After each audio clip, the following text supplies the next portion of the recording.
Hey everyone, welcome back to our channel. If you're new here, please subscribe. I'd really love that. If you're returning, how you doing? I'm sitting down for the first time today and taking a break from cleaning the house. So I figured I'd talk to you guys for a little bit and do a community intel video. Oh my gosh, I'll tell you, there's never a dull moment, especially when you have a house or wherever you live. you, there's always something to clean and organize, and I have OCD really really bad. So I'm like, I actually I write things down every single day on what I have to do. And I always add to the list, and my husband always comes home at night and he looks at it and he goes, didn't you ever sit the hell down? No, I don't. It's terrible. It really truly is. Oh my gosh, especially when you have pets. I always have to vacuum. I always have to dust. I'm always doing a litter box. I'm always doing this. I'm always doing that. Plus, I'm doing pressure canning in between. And it's like my head is scrambled eggs. It really, truly is. I have mom brain and scrambled egg brain, and there is no end. It's so true. So, what we're going to talk about today is what people are seeing and experiencing in everyday life when it comes to being of the prepared mind. And I get sent pictures, videos, and emails. And if you would like to send me something for an email or that too, or video, just email me because my email's in the description box below. And if you hear crunching, by the way, in the background, it's the kittens. They are jumping all over my furniture. That's why I have plastic on my furniture, because of the animals. You know, when my husband bought me this living room set last year, I said, that's it. I said, this is the last set that we're ever buying, and I'm putting plastic. So I'm like an old-fashioned Italian woman. I have plastic on my furniture. It's terrible. And my husband is embarrassed by it. He's just like, why do we have to have that? And I said, well, because I want my furniture to last. Hello. So, here's a meme that was sent in by a community member for our very first commercial break.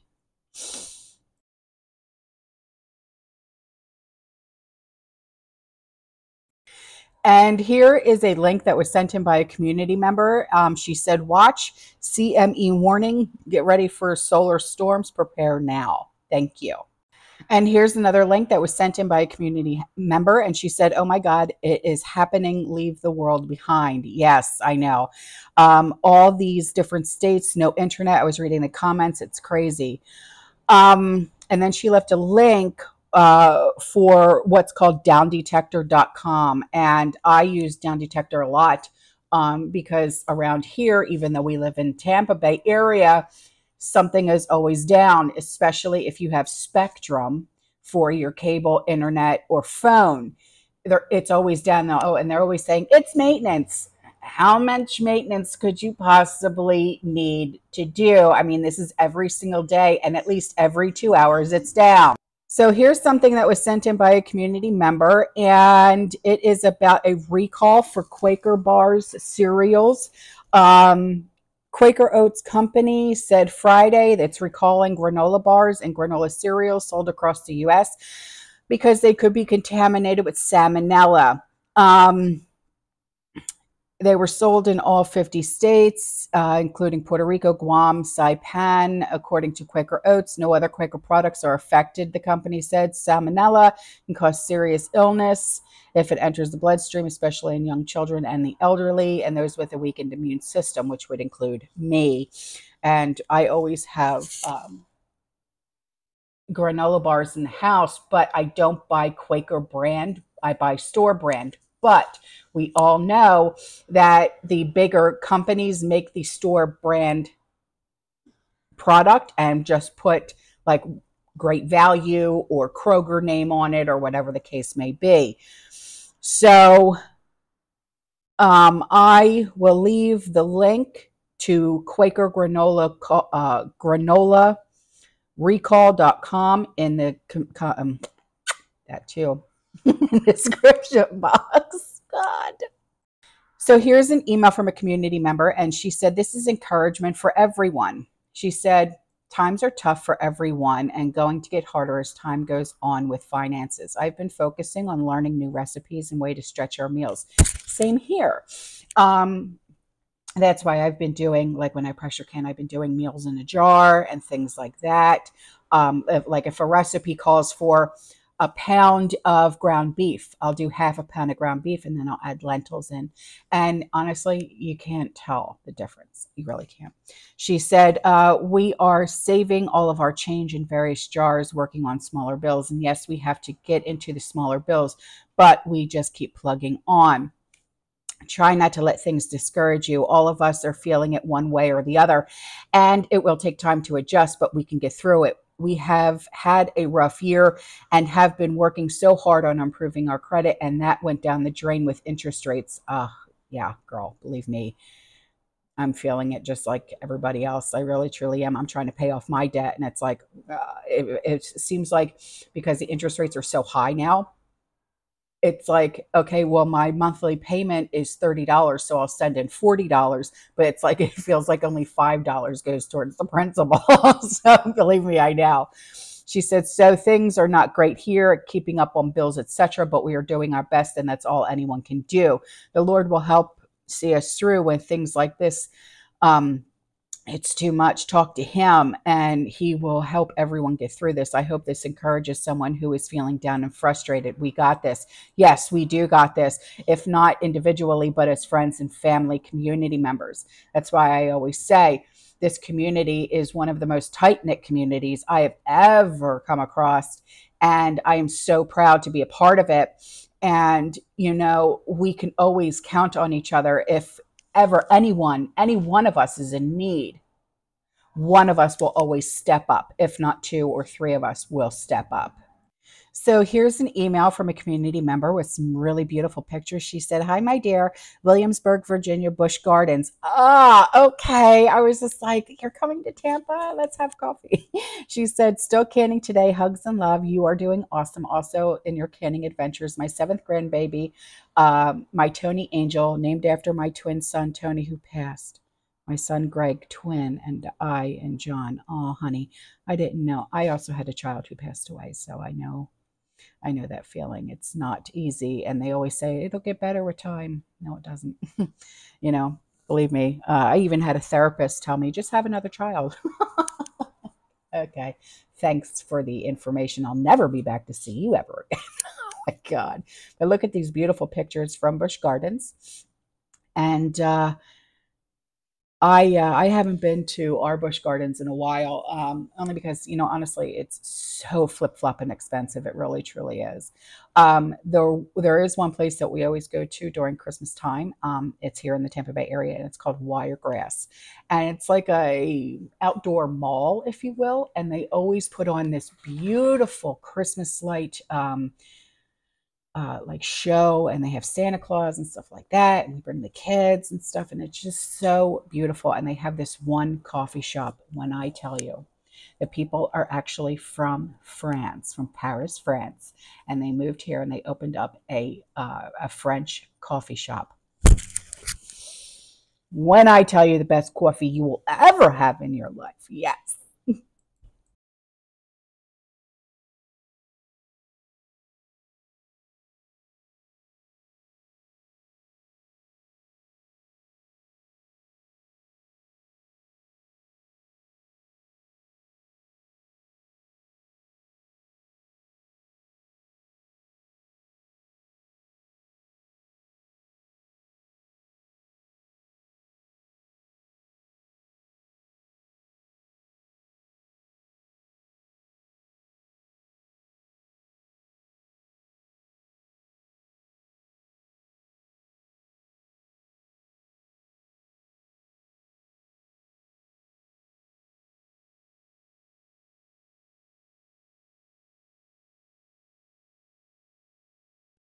So here is a link that was sent in by a community member. It's for a YouTube video, and it's for another recall.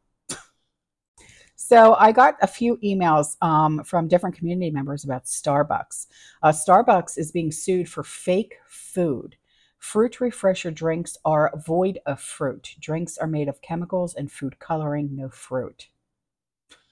This is why I make my own coffee. If I could grow coffee beans, I'd be all over that. I really would. And a link was sent in, and it says Starbucks coffee cups barrier is polyethylene plastic, 25,000 microplastic particles leaching into your cups. Dear God. So that link is in the description box. And this one, there's another link. It's Starbucks is the actual is this actually coffee contains 30 plus ingredients. Good Lord. You know, coffee is just the one thing that's the anti-murdy juice, okay? You don't touch it, okay? It is what sparks my day. It is what gets me out of bed and says, you got this, Autumn. I mean, seriously. Girl, do not touch my coffee. So here's another link for the description box. And this community member says, scary article, which I intend to act on. It's about liens and how your property could be taken from you, even if you paid in cash. Only read the red print and maybe a little prior to that for context. Huh. Okay. They could put liens on your property even if you paid in cash. Shiz. So here's an email from a community member with some pictures. And she said, since I have so much dehydrated onions and bell peppers and even celery, I've started canning some to have ready to add to pasta sauces, gumbos, gravies, chilies, etc. I have pressure canned just onions, just bell peppers, combination jars with onions and bell pepper, garlic, celery, even green onion. So no waiting on them to rehydrate when cooking in a hurry. Keep prepping. Yes, I myself have pressure canned onions before. My only business with it is that they come out like when you pop the top, you know what I mean? Because you're going to cook them. They're a little mush mush, you know, but maybe there's some way like to cook them beforehand so they don't become mushy. I don't know. So if anyone has any advice on that, please let me know.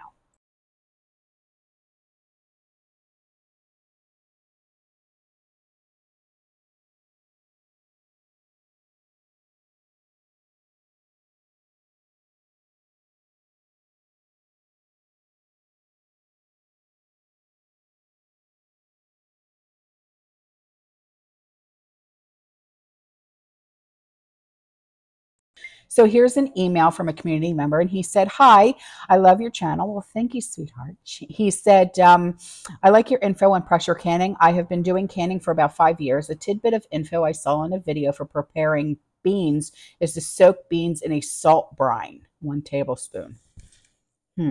Okay. I'll have to try that next because I have I have like 50 more pounds of beans that I want to pressure can. I just have to get jars, and I don't know about you guys, but I cannot for the life of me find quart jars. I'm only finding pint jars, pint and half pint, and it's really bothering me because I like to do my beans in the quart size jars. Yeah. He said 1 tablespoon per pound of beans, soak 2 to 3 hours, drain and rinse, put in pot with flavorings and cover with water. Boil, bring to a boil for about 10 to 15 minutes and then shut it off. Cover, let it sit an hour. Ready to put in canning jars and process. My beans have been coming out consistently perfect with this method. Have a wonderful holiday. Be safe. Thank you, sweetheart, for this information. That's really awesome. Okay, so here's an email from a community member. Hey, sweetheart, how are you? You doing good? Yeah, all right. This is Penelope. It's one of my 4 dogs.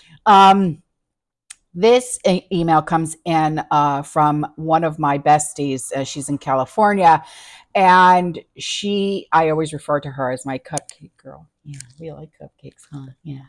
And she said, sorry, I haven't been keeping you and the community more updated, being working my booty off. So I want to give you an update. I haven't heard anything from anyone, not the court, not the judge, or the bar. This, if you're new here, okay, Stacy, my cupcake girl, literally because she has a cupcake business, or she did. She lives in California, and she was evicted from her duplex. Literally, I do that because the landlord that she had was a real estate lawyer. And what he did was he illegally took a single family home, put up a partition wall, and said, okay, now it's a duplex. Big time illegal. So he was literally like a slumlord. The house was in much need of some serious repairs. He refused to do the repairs, even though she was paying her rent on time. And I helped her because I found a loophole, and he got pissed. So she said, I did do some digging, and to my surprise, yes, indeed, the scum lord is in trouble. Yes, girl. Yes, I needed this good information. Oh my gosh, you just made my day. So she said, I provide below what I found on the California government website. Oh, shut up. If anyone can from our community give me any advice on how to proceed or recommend a good attorney in my area, would so greatly be appreciated. Oh, baby girl, you know I'm on your side. You know I am. I told you. I bring my name up. I don't care in court because I am there. I will stand up for you. She said, I hope you are having a wonderful holiday with family and friends. It's nice. I mean, it's stress, but you know, it is what it is. Holidays are always stressful, especially when I do all the cooking. She said, Albert and I will not be having a Christmas this year. I simply can't. But with that being said, we are grateful to have a home this Christmas. Last year we did not. You know what? That right there, sweetheart, is the best Christmas gift anyone could ever have. It really, truly is. So I don't want you to ever think that because there are no presents to give out, that you cannot have one of the best Christmases ever because you have a roof over your head because you worked your ass off. Okay?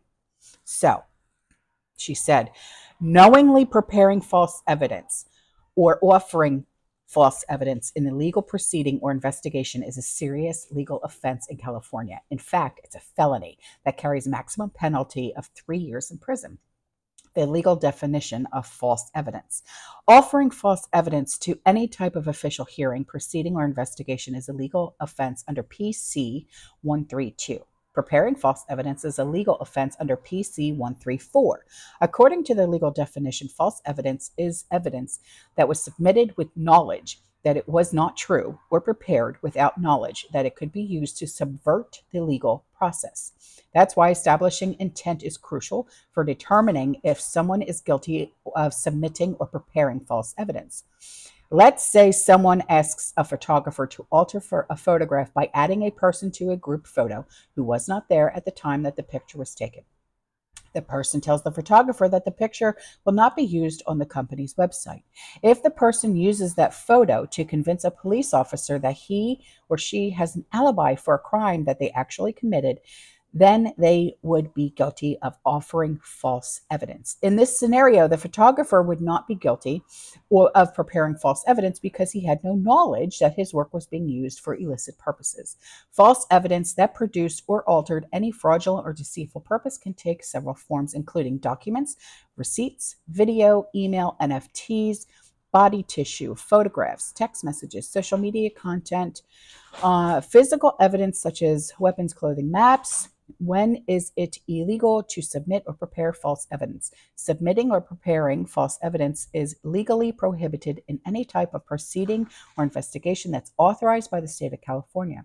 This is an extremely broad definition that includes inquiries, mediation, arbitration, civil actions, traffic court, pretrial hearings, small claims court, official investigations, criminal prosecutions, grand jury investigations. Girl, get him. Get him. And I'll be right there with you.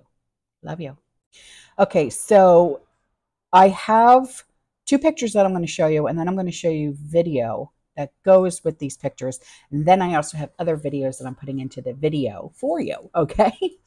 So this one first says, ICRC president arrives in West Bank. He's the president of the International Committee of Red Cross, arrived in West Bank on Friday amid fears of deepening escalation resulting rising humanitarian needs. The West Bank is witnessing its most violent cycle in decades.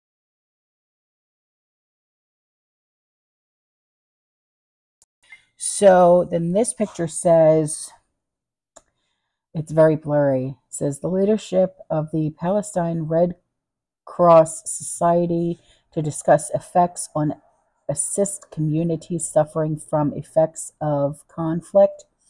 They will meet with health authorities as well as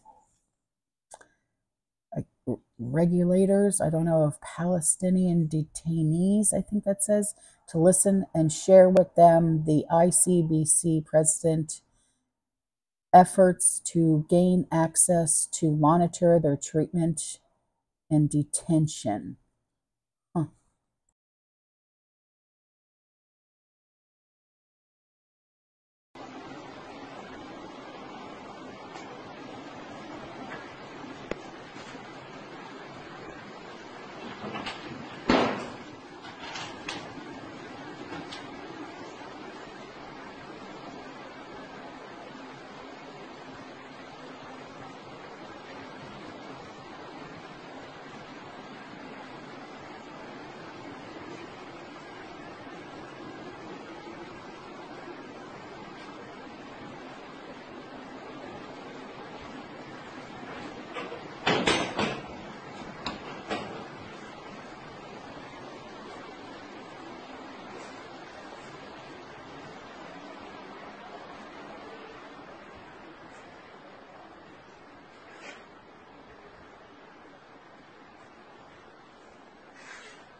Gotta prop it. Can I just flip? Because I want to keep it continuously recording. All right, I can't see it, but hopefully y'all can see me. There's a sticker.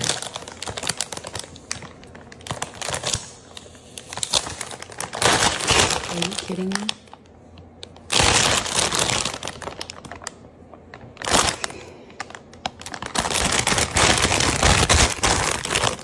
It off. It's there. I'm so grossed out. Thanks, Kroger. All right, guys, that's all for this video. I will see you in the next one, okay? You stay safe, you stay positive, you keep prepping, and as always, fear less. Ciao.